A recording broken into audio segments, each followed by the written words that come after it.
Hey, it's been a while since we last talked. Lots changed since I last made a video. So, to better explain just where I've been, how about we start from where you and I last left off?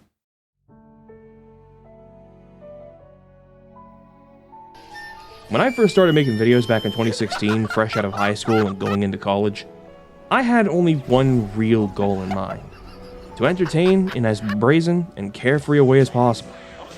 That's what I set out to do. And whether it was just my friends or a wider audience, I didn't really care. All that mattered to me was, making videos made me happy, and the videos made other people happy. And I didn't have much to make the videos with either. My college laptop, decent specs though it had, wasn't up to snuff for most video editors, leaving me with only Share Factory on the PlayStation 4, an editor that was even more bare bones than Windows Movie Maker. But then again, it was made for editing small clips. It wasn't made for editing larger videos. Do you think I kept it to small clips though? You know me by now, always willing to push things to the limit when and where I can. Nowhere else was this made more apparent than in my videos based on Destiny Rise of Iron with my friend Pitiful Alloy 7.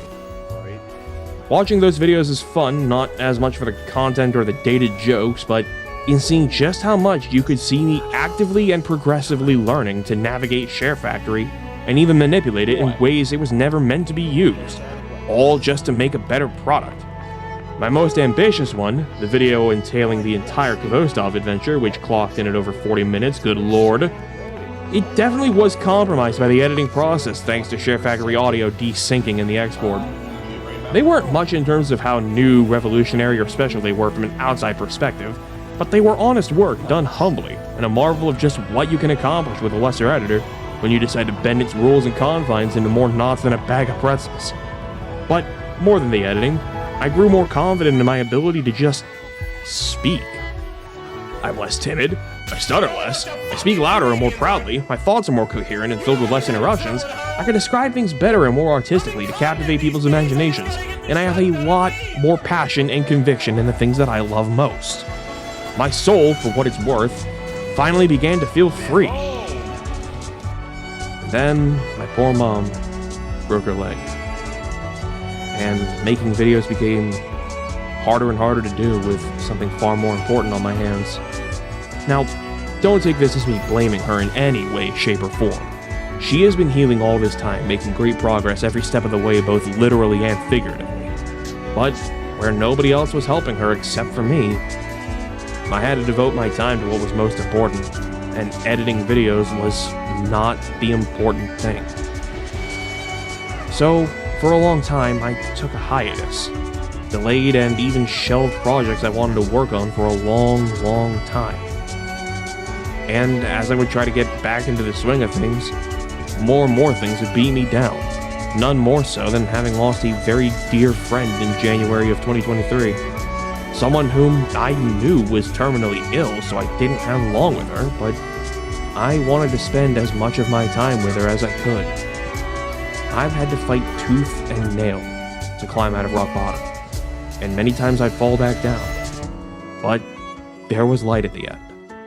Hope. I saw it. And I'd claim it one day, for good. And that's where I've been all this time. And after all this time of brainstorming genuinely new ideas, that day has finally come. A day where my soul truly felt free, like the breezes that blow through the trees in summer. And I want to take you with me to that place where my soul felt free, so that yours too may feel free as the winds.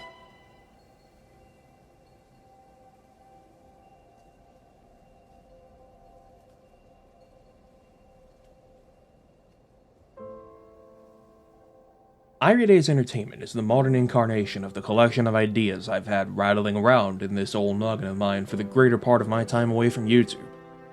The inspiration was, of all things, the old days of G4, a television network once dedicated specifically to gaming as it was slowly gaining popularity in the early 2000s.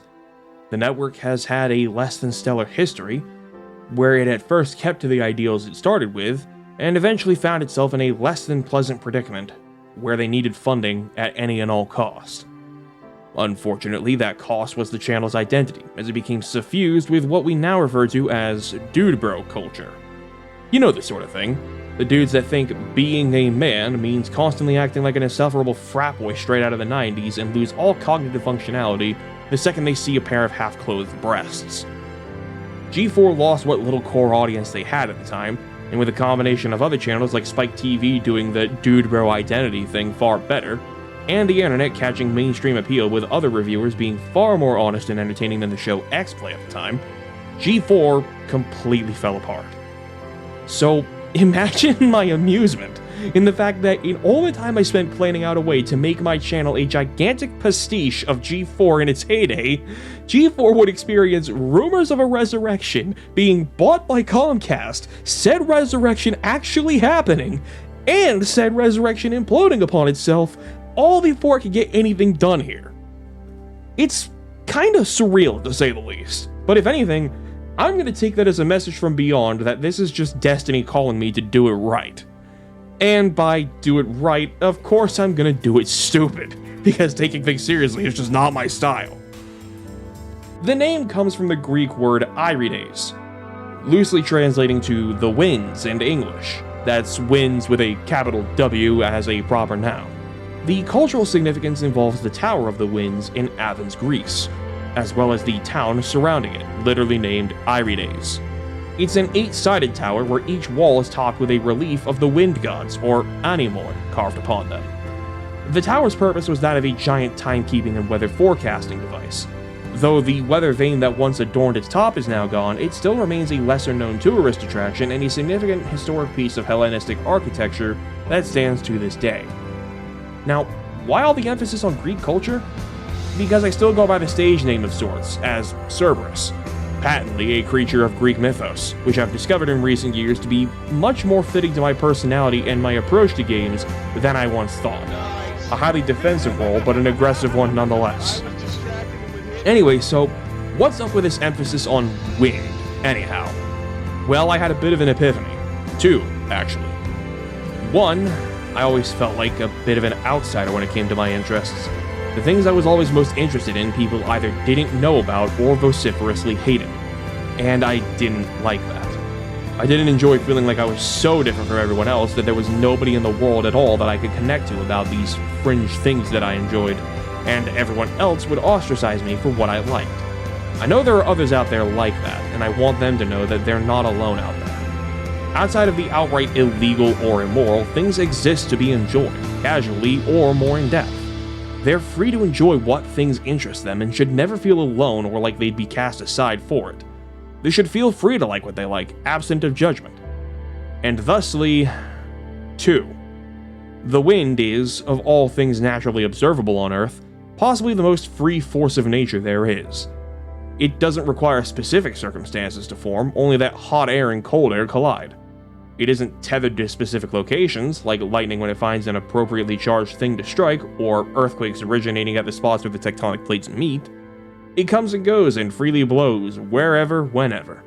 Wind cannot be harnessed so easily as a source of power like electricity has, and wind blows wherever and however it pleases, unlike tectonic plates, moving at the behest of radioactive heat and convection currents beneath the surface. The wind can be light and tame like a spring breeze, or heavy and destructive like a tornado or hurricane. You can build something to try to block the flow of wind, but it will always blow around. You can hitch a ride on it and let it carry you where it decides, but you cannot direct the current yourself, only utilize lower forms of wind to take off. Even gravity can be seemingly defied for but a brief moment with a strong enough wind. And that is what I want to make.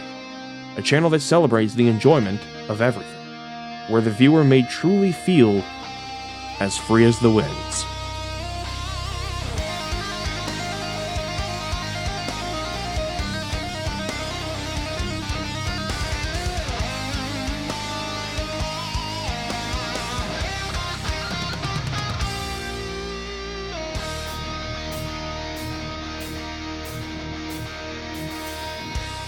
But some things like this just can't be a one-man band.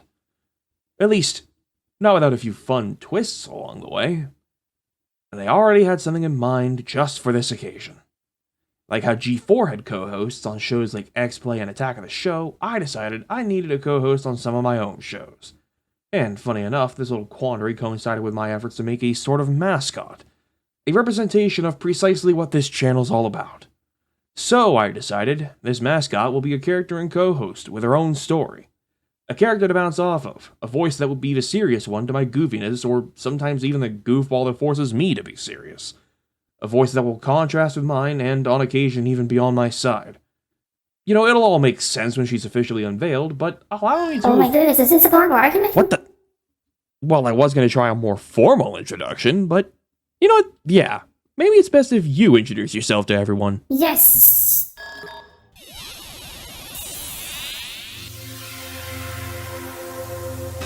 Salutations from my wall of code to your humble abode.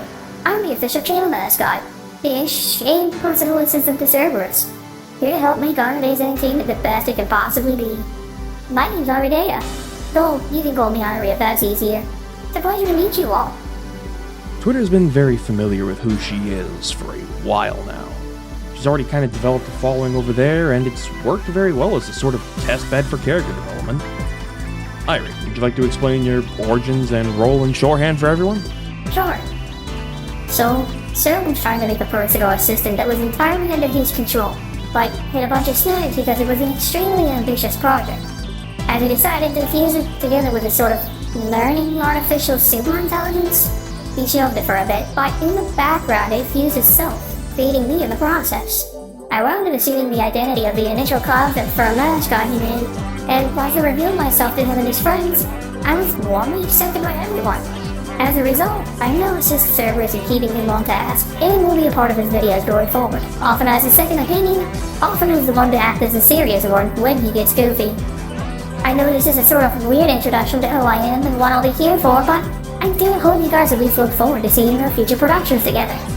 And with that, with my own little co-host and a premise set in stone, we're ready to take this project and move forward with development to make a fun place for all walks of life. A place where all fun fixations are welcome. A place where you can show everyone what you love.